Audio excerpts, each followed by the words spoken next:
Hello friends, निर्माण educational hub में आप सबों का स्वागत है। आज हम लोग फिजिक्स पढ़ेंगे।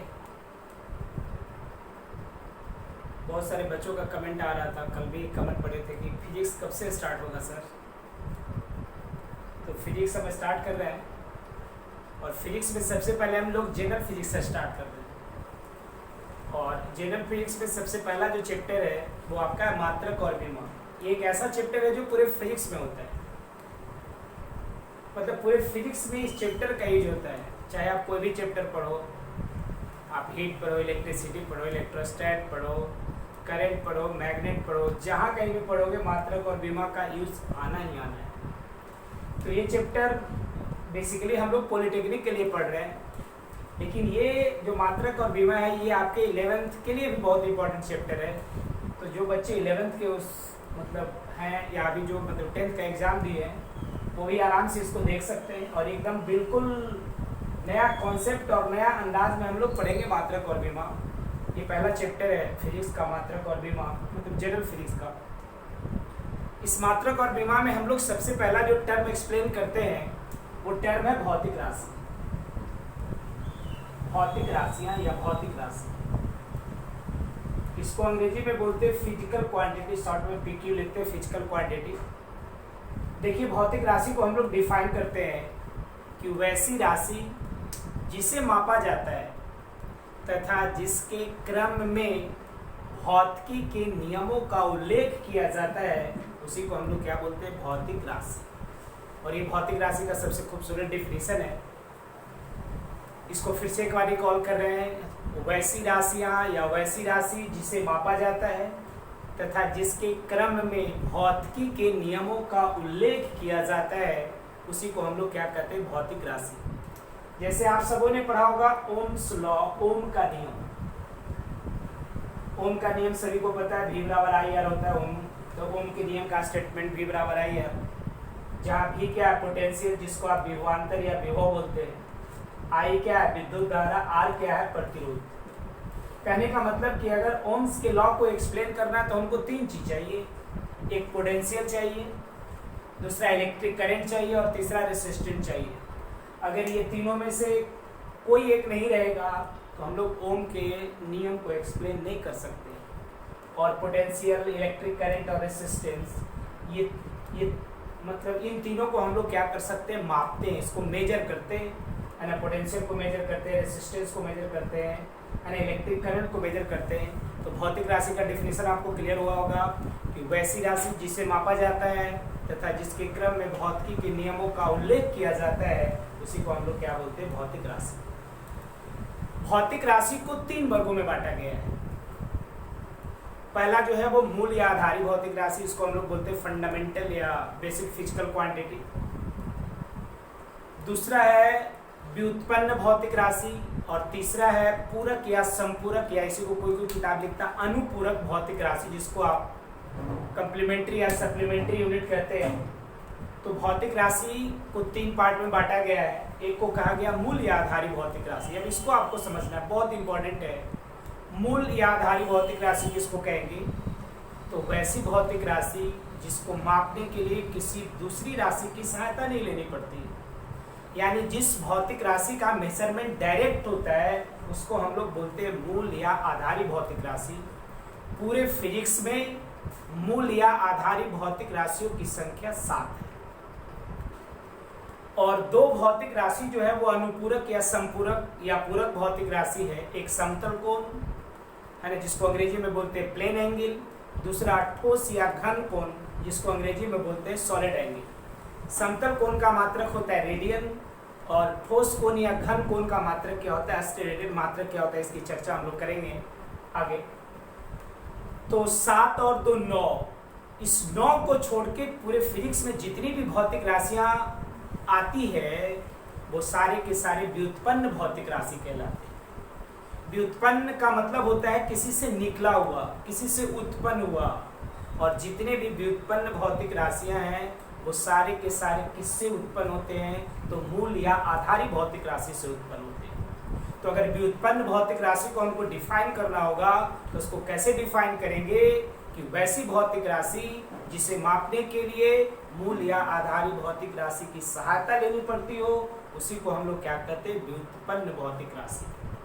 यानी 7 को मूल या आधारी भौतिक राशि, 2 को पूरक या अनुपूरक भौतिक राशि, और उसको छोड़ के पूरे फिजिक्स में जितनी भी भौतिक राशियां हैं वो सारे के सारे भौतिक राशि किसके उदाहरण हैं, व्युत्पन्न, या इसी को अंग्रेजी में बोलते हैं डिराइव्ड फिजिकल क्वांटिटी। तो पहले इसको थोड़ा सा लिख देते हैं, तब फिर आगे बढ़ते हैं हम लोग। तो आपको भौतिक राशि समझ में आया होगा। देखिए आराम से आप साथ साथ लिखते भी चलिए, आप अगर लिखना चाहते हैं तो, नहीं तो फिर मैं बोर्ड पे लिखा हूँ। अब जरा देखिए भौतिक राशि,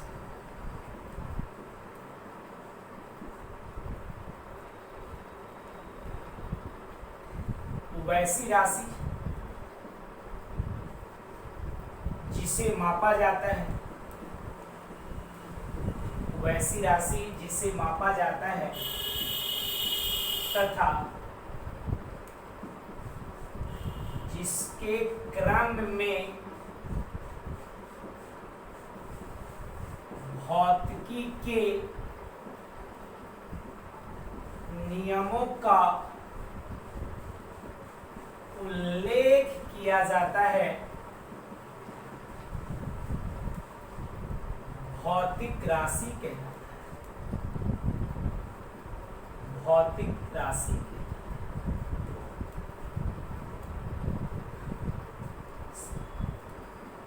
भौतिक राशि को 3 वर्गों में बांटा गया है। 3 वर्गों में क्या किया गया है, तो बांटा गया है। सबसे पहला जो है वो मूल या आधारी भौतिक राशि, मूल या आधारी भौतिक राशि। दूसरा को बोलते हैं व्युत्पन्न भौतिक राशि,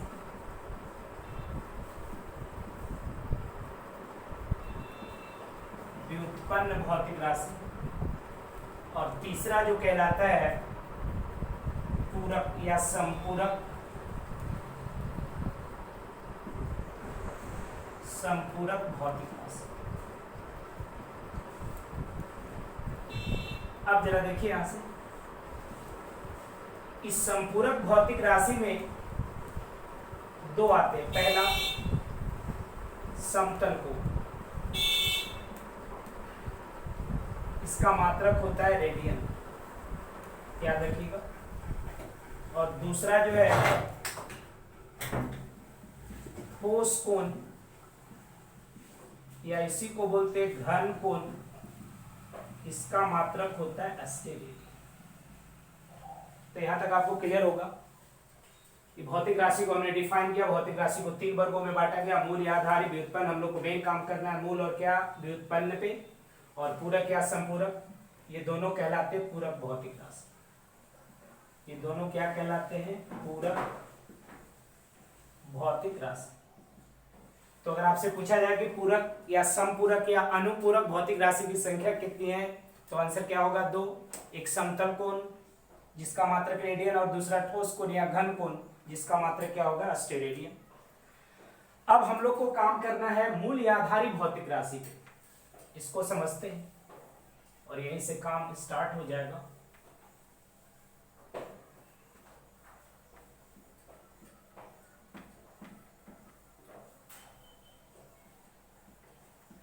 तो ये आपने देखा भौतिक राशि। अब जरा देखिए यहां पे हम लोग आते हैं मूल या आधारी भौतिक राशि। मूल या आधारी भौतिक राशि वो वैसी भौतिक राशि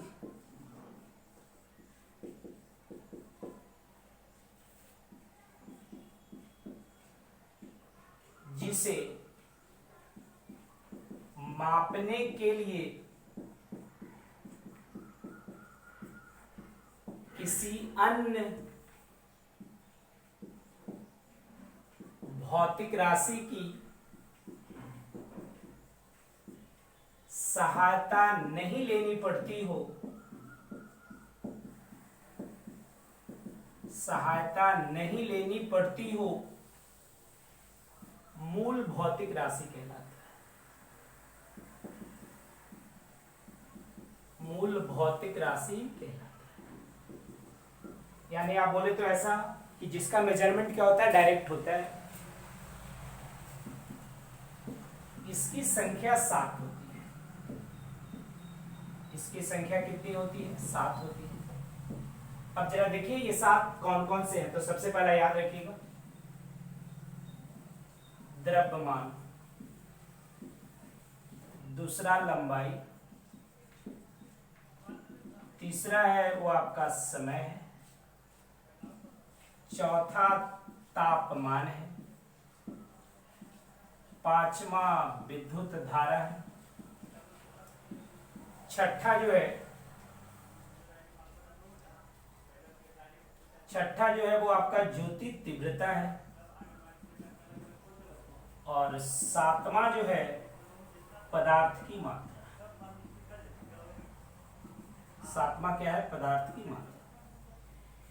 तो ये 7 भौतिक राशि पूरे फिजिक्स में ऐसा है जिसको मापने के लिए किसी दूसरे राशि की सहायता नहीं लेनी पड़ती है। यानी इन सबों का मेजरमेंट क्या होता है? डायरेक्ट। जैसे द्रव्यमान हो गया, लंबाई हो गया, समय हो गया, तापमान। अब जैसे हमको द्रव्यमान को मेजर करना है तो द्रव्यमान को क्या करते हैं? यानी एक तरफ जिसको मापना होता है उसको रखते हैं और एक तरफ अपने वेट को रख देते हैं, जिससे हम लोग क्या करते हैं? मापते हैं, जो द्रव्यमान का मात्रक होता है। लंबाई को मापना है तो कुछ नहीं कीजिए, जितनी लंबाई को आपको मापना है उसके अकॉर्डिंग आप उसका स्टैंडर्ड मानक यूनिट कीजिए। आप लंबाई को क्या कीजिएगा? माप लीजिएगा। तीसरा है समय। समय को मापने के लिए कुछ नहीं करना है, घड़ी देखिए, आप समय को क्या कर लीजिएगा? मेजर। तापमान, आप टेम्परेचर, आप थर्मामीटर लगाइए, टेम्परेचर माप लीजिएगा। एम्पियर विद्युत धारा, यानी मीटर लगाइए, अमीटर लगाइए, यहाँ से आप क्या कर लीजिएगा? माप लीजिएगा। तो ये सब ऐसी भौतिक राशियां हैं जिसको मापने के लिए किसी दूसरी राशि की सहायता नहीं लेनी पड़ती है, यानी जिसका मेजरमेंट क्या होता है? डायरेक्ट होता है। और ये सवाल पूछता है कि मूल्य आधारित भौतिक राशियों की संख्या कितनी है? तो इसका आंसर क्या होगा? 7। अब जरा देखिए,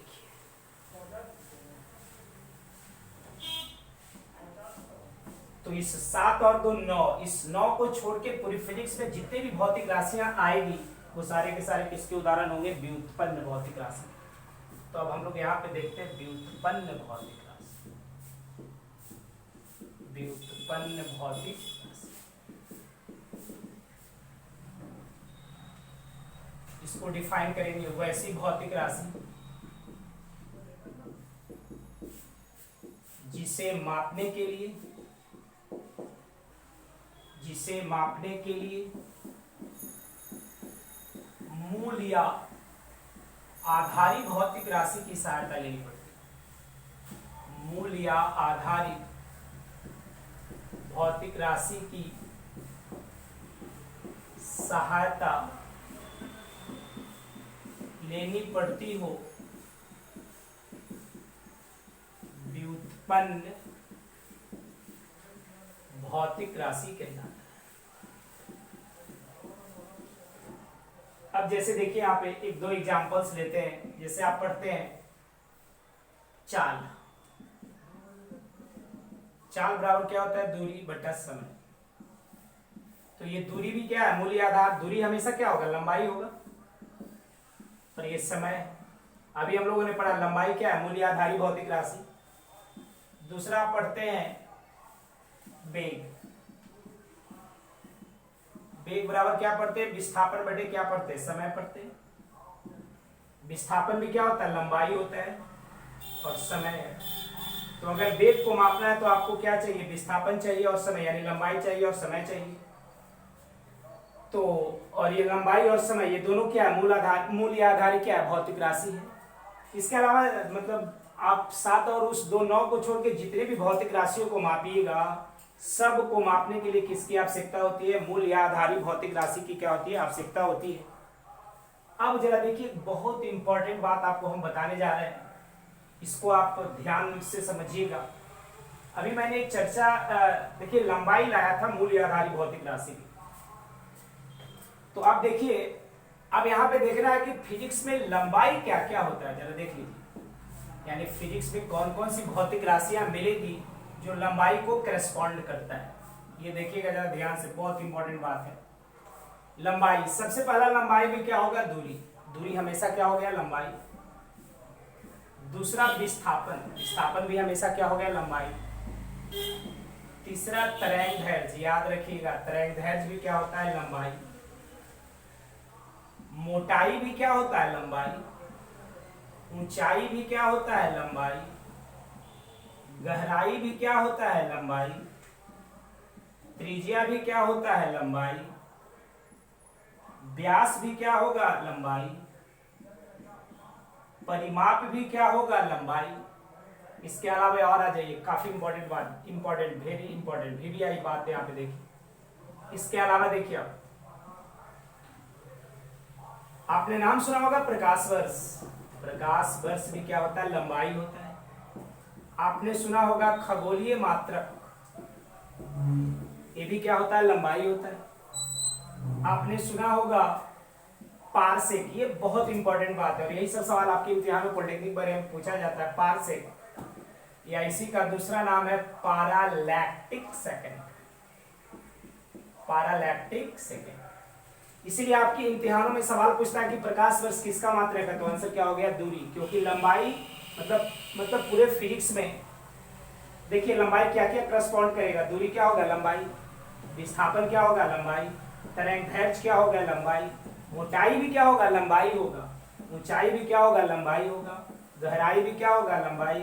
त्रिज्या, व्यास, परिमाप। इसके अलावा ये तीन बहुत इंपॉर्टेंट। पहला प्रकाश वर्ष, इसको आगे देखेंगे प्रकाश वर्ष क्या होता है। खगोलीय मात्रक, ये भी देखेंगे। और ये सीधा सवाल पूछता है कि प्रकाश वर्ष, खगोलीय मात्रक, पारसेक या पैरालैक्टिक सेकंड। कभी चकमा मत खाइएगा, देखिए वहां पे लिखा हुआ पैरालैक्टिक सेकंड, तो आपके माइंड में ये सवाल नहीं आना चाहिए कि अगर ये सेकंड है तो ये सवाल पूछता है कि पैरालैक्टिक सेकंड किसका मात्रक है, तो आंसर होगा दूरी। क्योंकि ये सारे के सारे क्या, लंबाई है। पारसेक किसका मात्रक होगा, तो आंसर क्या हो गया, दूरी। प्रकाश वर्ष, खगोलीय मात्रक और पारसेक, ये तीनों जो है वे दूरी के बड़े बड़े मात्रक होते हैं। तो आप इस क्वेश्चन को देख के कभी कंफ्यूज मत होइएगा कि अगर आपसे सवाल पूछ दे कि पैरालैक्टिक सेकंड किसका मात्रक है, तो आंसर आंख मूंद के आपको मारना है क्या, दूरी का होगा। तो आप समझ गए होंगे पूरे फिजिक्स में इतनी चीजें जो है वो किसको करस्पॉन्ड करता है, लंबाई को। अब जरा देखिए यहां से बात आती है किसकी, तो अभी तक हम लोगों ने सिर्फ भौतिक राशि को देखा, आगे देखेंगे डिटेल्स में प्रकाश वर्ष, पारसेक, सबका वैल्यू बताएंगे आपको। और यही सबसे हमारे पॉलिटेक्निक में आपका सवाल रहता है। तो यूनिट डायमेंशन आप आराम से पढ़िए, चाहे आप 11th के हैं तब तो आराम से पढ़ सकते हैं, 12 के हैं तो भी पढ़िए, आपको काम ही करेगा ये। और पॉलिटेक्निक और जनरल कंपटीशन ये सब का सवाल आपसे कभी ब्लॉक नहीं होगा, आप आराम से इसको पढ़िए। अब देखिए जरा इधर से, अब इसके बाद जो हम लोग को पढ़ना है वो मात्रक, इसको अंग्रेजी में बोलते हैं यूनिट। ये मात्रक क्या होता है भाई, तो गौर से सुनिएगा। किसी भी भौतिक राशि को मापने के लिए, किसी भी भौतिक राशि को मापने के लिए एक मानक की आवश्यकता होती है और उसी मानक को हम लोग क्या कहते हैं, मात्रक कहते हैं। जैसे लंबाई को मापते हैं तो आप किलोमीटर में माप सकते हैं, मीटर में माप सकते हैं, सेंटीमीटर में माप सकते हैं, फीट में माप सकते हैं, इंच में माप सकते हैं, गज में माप सकते हैं। जैसे आप द्रव्यमान को मापना है तो केजी में भी माप सकते हैं, ग्राम में भी माप सकते हैं, क्विंटल, मन, पसेरी, जो में मापना है आपको माप सकते हैं। तो ये सब जो है वो द्रव्यमान की क्या है, भिन्न भिन्न क्या है, मात्रक है। तो किसी भी भौतिक राशि को मापने के लिए एक मानक की आवश्यकता होती है जिसे हम लोग क्या कहते हैं, मात्रक। तो इसको लिख लीजिए आप, किसी भी भौतिक राशि को, किसी भी भौतिक राशि को मापने के लिए एक मानक की आवश्यकता होती है, एक मानक की आवश्यकता होती है जिसे मात्रक कहा जाता है। ये डिफिनेशन बहुत सिंपल है और बहुत आसान भी है। किसी भी भौतिक राशि को मापने के लिए क्या होती है, मानक की आवश्यकता होती है और उसी मानक को हम लोग क्या कहते हैं, मात्रक कहते हैं। अब इसके बाद देखिएगा, जैसे लंबाई को मापना है तो लंबाई के मात्रक क्या क्या हो सकते हैं, मीटर हो सकता है, किलोमीटर हो सकता है, सेंटीमीटर हो सकता है, इंच हो सकता है, गज हो सकता है। तो ये सब लंबाई के क्या कहलाएंगे? मात्रक कहलाएंगे। जैसे आपको द्रव्यमान को मापना है, तो द्रव्यमान को मापना है तो आप देखिए, आप केजी में भी माप सकते हैं, ग्राम में भी माप सकते हैं, टन में भी माप सकते हैं, टन में भी माप सकते हैं, आप इसको मन में भी माप सकते हैं, पसेरी में भी माप सकते हैं, मिलीग्राम एमजी में भी माप सकते हैं। तो ये सब जो है वो द्रव्यमान की क्या है? भिन्न भिन्न क्या है? मात्रक है। तो किसी भी भौतिक राशि को मापने के लिए एक मानक की आवश्यकता होती है, और उसी मानक को हम लोग क्या कहते हैं? मात्रक। यहाँ के बाद सबसे इंपॉर्टेंट टर्म जो हम लोग को पढ़ना है, वो आपको पढ़ना है मात्रक पद्धति। ये थोड़ा काम का चीज है, यहाँ पे आपको कुछ नया मिल जाएगा, जरा ध्यान रखिए। मात्रक पद्धति, मात्रक पद्धति। तो सबसे पहला जो मात्रक पद्धति हम लोग को पढ़ना है, एफपीएस मात्रक पद्धति। एफपीएस क्या? मात्रक पद्धति। ये एफपीएस मात्रक पद्धति सबसे पहले जो यूज किया गया था वो ब्रिटेन या ब्रिटिश में किया गया था, इसीलिए इसको हम लोग कहते हैं ब्रिटिश मात्रक पद्धति। ब्रिटिश मात्रक पद्धति। अब जरा देखिए, यहाँ पे तीन चीजें, एफ, पी और एस।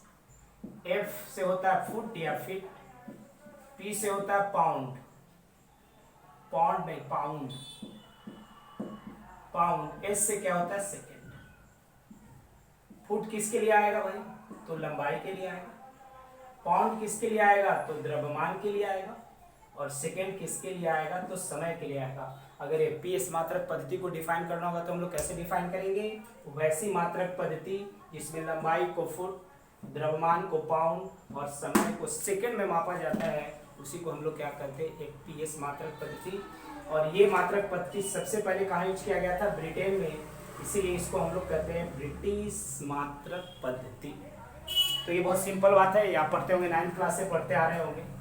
आपके लिए एक नया बात यही आया होगा कि एफपीएस मात्रक पद्धति को क्या कहते हैं? ब्रिटिश मात्रक पद्धति। दूसरा जो मात्रक पद्धति है उसका नाम है सीजीएस मात्रक पद्धति।